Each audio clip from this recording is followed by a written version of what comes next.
they worms or are they serpents bubbled through the ice? The source was quite invisible, the ever-present voice.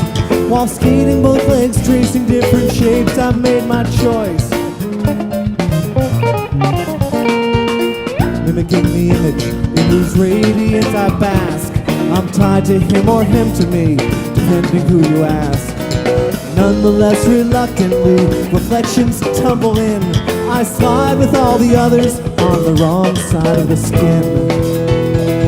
Falling on the ice, it cracks. While he's plunging and join me here. Meets my eyes to my surprise. He laughs in full light of my frown. My double wants to pull me down.